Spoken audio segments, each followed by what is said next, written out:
My name is Shelly, and this is my channel, Shell Space. So October was a month, not a good month, not a good reading month, not a good personal month for me. I had a lot of family obligations, and I just, it was kind of like one of the worst reading months I've had all year, depressingly. This will probably be very quick wrap up because I don't really have a lot to say about the few books. I mean, I read 6 books that I have to talk about. So, I mean, this wrap up will be pretty quick. Lies. Since this is not like an official October wrap up, more like a recent reads, but mostly majority in October. I'm gonna start with my least favorite and then work my way up to my top favorite. And then I'll kind of briefly touch upon what I'm reading right now. So let's get started. All right, so the first, I guess, 2 books that I want to talk about are part of a trilogy, and they were honestly my most anticipated reads. I thought they were both going to be 5 stars, and sadly they weren't. So I finished the Blackthorn and Grim trilogy by Juliet Marillier, and that is the Tower of Thorns and then Den of Wolves. And I absolutely loved Dreamer's Pool, which is like right over here. I love that book. I thought it was just fan-freaking-tastic. It was so good. It was like ancient Irish settings. You have druids, you have like wise women, and like the fae or the fair folk, or like just the folk that they call them. And there's a bit of a murder mystery. There's a lot of touching upon like post-traumatic stress, dealing with post-traumatic stress. Overall, there's a lot to do with mental health in this trilogy, or in the first book, and it follows through with the other 2 books. So the first book, we meet the characters Blackthorn and Grim, and we meet them in a very unusual settings, a very not great setting, through circumstances, have to travel together, and then they have to go off to the north and basically settle in this like little town. And there's a mystery, it's like a supernatural mystery that they kind of find themselves caught up in. And it was very, like, the story was, it flowed. You were interested in everything because there was, the mystery, not only that, but we're also learning about our characters.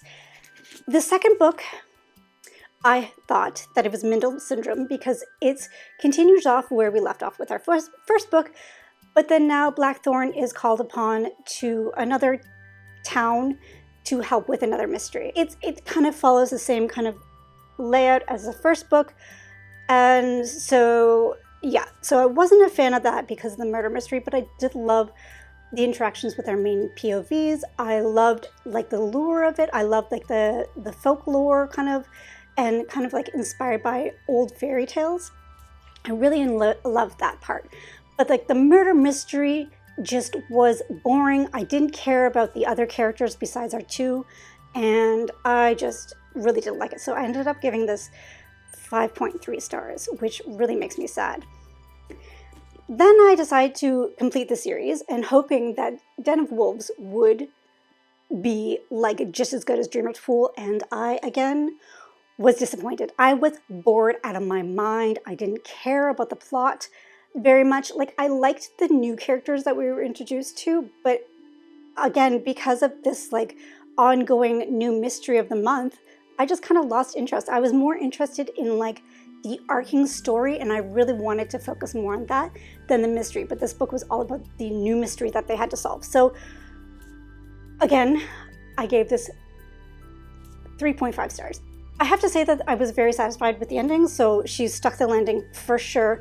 And her writing style is just like, it's beautiful. It's a work of art, and it's very poetic. Characters were so well developed and fleshed out.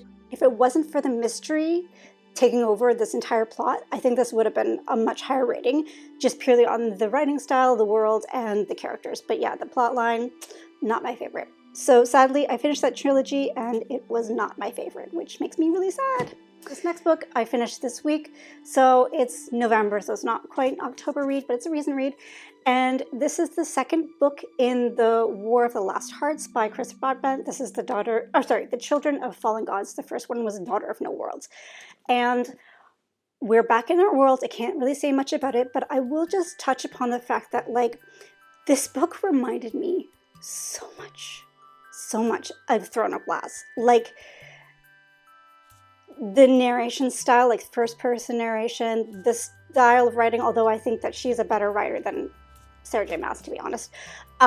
Just like even the Fae that we're introduced to is very kind of similar to Sarah J. Maas's Fae. And then there was some other things that she's pulled from other things like Harry Potter. There's a couple of tropes that she's pulled from Harry Potter. So I was kind of disappointed with that. But her writing is really good. Her character work is really good. Like this is a romance, and it's a believable romance. We actually understand why these two people actually like each other. And it wasn't like love at first sight. It was like a slow build in the first book, and it continues to build and mature in this book as well. And so that was really well done. Also, the plotting and the plot line of the story is phenomenal. Like, she had it plotted out since the first book, what she wanted to do, where she wanted this book to go. And I was thoroughly impressed by that. I will have to say that the reason why this book wasn't higher is, one, because I mentioned it was a little bit too close to Sarah J. Maas, and two, it was a bit meandering at times. Like, because it is a self-published book, I felt like it could have done with a little bit more editing, taking out some things, just small things, nothing major. It's just there was a lot of repetitiveness. Cutting it down, I think, would have raised my enjoyment of this, because I did get bored at times. But yeah, I'm really impressed with this series. I personally like this series way more than her other series, Serpent and the Wings of Night, which is super popular right now. So if you're like me and tried Serpents of the Wing of the Night and didn't love it, I suggest checking out this book, because it was really good. Because this is a epic fantasy with romance, which is actually quite hard to find. There is a little bit of smutty in this, but it's very minimal. And honestly, if you're like me, you can just skim through the pages and it won't matter. So yeah, overall, I think I gave this 3.75 stars. So not too bad. This book I actually read in October, and I'm really sad about this. Christy from Christy's Corner, I'm so sorry. I didn't love it. I'm sorry, we can't be twinsies anymore. Okay, so hear me out. I love this book for the writing style. It is just fantastic. I love Harrow. Harrow is just a very unlikable character that you like. I loved the weird narration that happened. I loved pretty much everything about it, but the plot. It was so confusing. And that's not what bothers me the most about it. It's not at all. It is the fact that you have no idea what is going on, like in the world outside of like their general like settings. I have no idea what is happening. I have no idea what this world is about. It doesn't make sense to me. And because of that, I was like constantly thinking, okay, now we're going to learn more. Now we're going to learn more. And still, you're not really learning more. But because of the way this book ended, I'm extremely curious to see about where Nona goes, because I think Nona is like completely different as well, because this was completely different from Gideon. So yeah, take that as you will. But yeah, I liked majority of it, but I was just not as invested because I was constantly going like, what's going on? Who's that? Also, there's like a bazillion characters, so I couldn't remember who everybody was. So take that. It is very confusing. But it is very unique, very gross. Like, it is gross. There's like some scenes I'm just like, oh my God, that's way too much detail and information, and I don't want to know that, but it is very detailed, very thought out. And honestly, if you're into like weird sci-fi and you're okay with not knowing what's going on, I highly recommend this series for sure. So I ended up giving this 3.75 stars as well. Yeah, only because I wasn't really immersed in the story as much as I wanted to be, and that's just why I took it away. But I'm excited to continue on with Nona, probably not anytime soon, but probably closer to the release date of the next book that's coming out. The next book I want to talk about is Daughter of Redwinter by Ed MacDonald. I've been wanting to read this book for pretty much since it came out, mostly because of the cover. The cover is just like beautiful. Like, I love this cover artist. And also I was kind of curious because nobody really talks about this book. So obviously I love an underrated, underhyped book, so I want to check it out. The beginning of this book actually starts like, it's a very unique world. It's kind of like Scottish inspired. There's Scottish inspired because there's clans. But in this world, we're following Rain, and she sees ghosts. She sees dead people. She sees ghosts. And in this world, it's an extremely bad thing to see ghosts. So the beginning of the story starts off with her getting involved with a situation that eventually leads to her leaving home. And she gets taken under the wing of this like teacher or like professor at this magic school. And because she's not eligible, she's basically taken as his like assistant. But she, obviously being the same age as all the students, she becomes kind of like enraveled in their world, and a mystery kind of like unfolds before them. The beginning of this book starts off like spectacular. I was instantly hooked. I wanted to keep reading, but then by the middle, I was kind of losing interest because the mystery part was taking over the storyline. And I'm realizing that I don't like books when the mystery is like the majority of the plot line. I like a little bit of mystery, but I don't like it when it's like, it takes over everything. Now, as I'm talking about this, I'm actually struggling to remember what happened at the end. But I remember thinking, okay, yeah, I'm okay. Let's continue on with the next book, which is The Traitor of Redwinter. So I have that one. So, but yeah, now that I'm talking about it, I don't remember what happened at the end. So I guess I'm gonna have to read the last couple chapters again before starting it. I just finished this.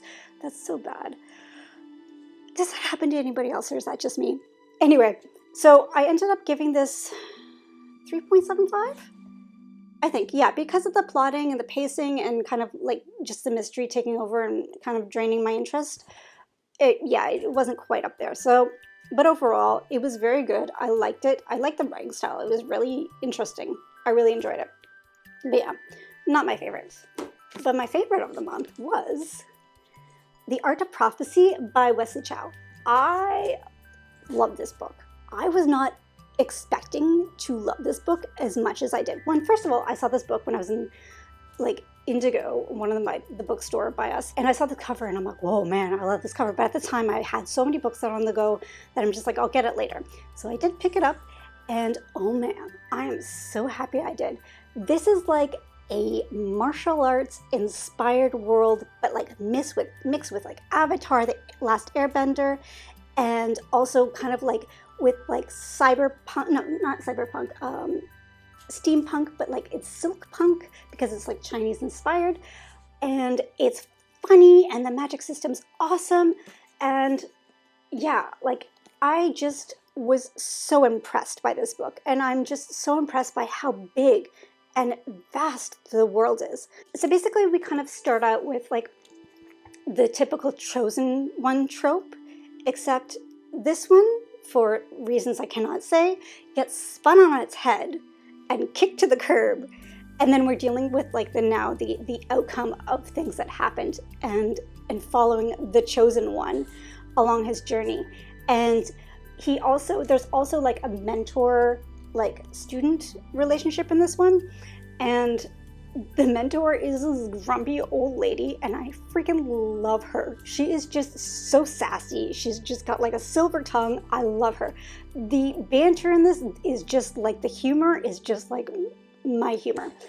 I don't know why I was doing this. So I was extremely impressed by this book and like how like vast. I was not expecting like a huge story. I was expecting like, oh, okay, it's gonna be like battle heavy, and which it is. About martial arts, and it really surprised me. So obviously I gave this book 4 stars. It didn't quite reach 5 stars for me.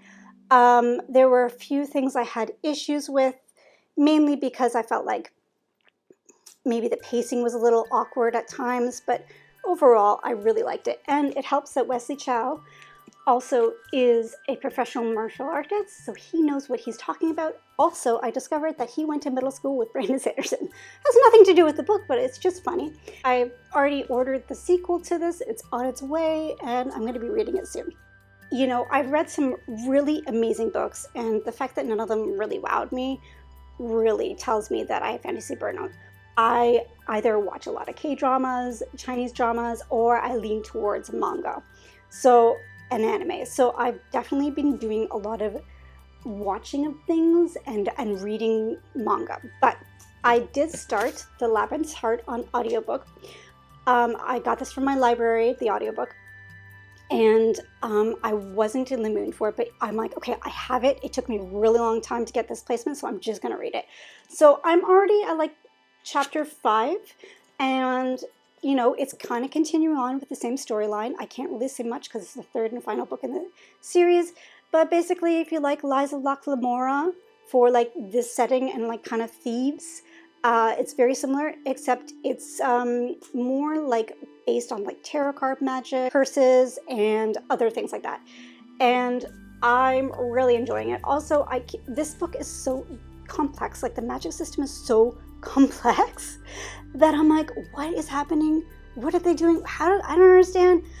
But it's fine. It's fine. I'm enjoying the ride. I'm enjoying the characters. I love our 3 characters that we're following.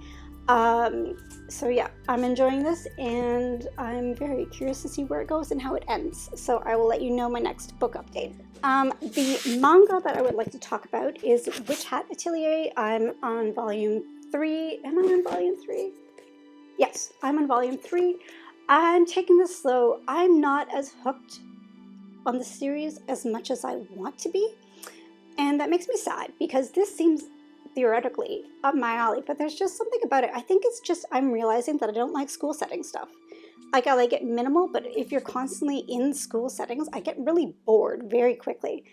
So I think that's what kind of holding me back on this book. But overall, the story is really awesome. The artwork is just amazing. It is amazing. So I'm slowly continuing on because I think 11 volumes are out right now in English, so I still have a lot to go. So I'm reading that. The other manga series that I've started is Noragami Stray God, and I love this series. Oh my gosh. Nobody talks about this series. I think currently there's almost like 30 volumes of this manga, and I think it's ongoing, but you can now pick up the omnibuses, and I think there's quite a few. I already have like 6 of them, so there's more even. I'm loving this story. First of all, I have to point out that the art in this is just fantastic. I don't know if that's in view. It's so good. This is technically a shonen manga, but it's written by 2 female mangakas. So because of that, I think I really like it, because I have struggled with shonen, especially battle shonen. I can't do that. It's just too repetitive, it just doesn't do it for me. But this one is so good. Basically, we're following Yato, who is like a god, basically. But nobody prays to him, and he's homeless, he has no money, and basically he just lives on the street. And then we have Hayori, I don't know if that's how you pronounce her name, Hiroi, and she basically gets involved with Yato, and I'm not going to say too much, but she gets involved in the world, and she's just a regular high school student that's like, you know, whatever. But what I love about her is she loves wrestling. Like, she's hardcore for wrestling. So she gets involved with this world, and basically in this world there are like, I don't want to say demons, but kind of like ghosts that like people can't see, but like animals and children can see them, and basically they're like spirits that kind of like hang off of people and feed off like bad feelings like depression and sadness, and because of that they feed off them and they get bigger and then they cause problems. So Yato kind of can help with that, but also he just doesn't care because he just wants to become a full-fledged god. So he needs more worshipers. So he has to do these like mundane tasks so people start worshiping him. It's funny, it's dark, it's emotional, it's cute. There's a little bit of a romance, but not enough to like scare some people away. And I'm just having the best time with it. So that was my recent wrap up. Comment down below to Tell me what you've been reading. If you read any of these books and you have any thoughts about them, I would love to hear your thoughts. I'm not very active on YouTube, but you can always find me on Goodreads and Instagram. My links are below. I'm more active there. But as always, like and subscribe if you want to, and I hope you have a fantastic day. Bye.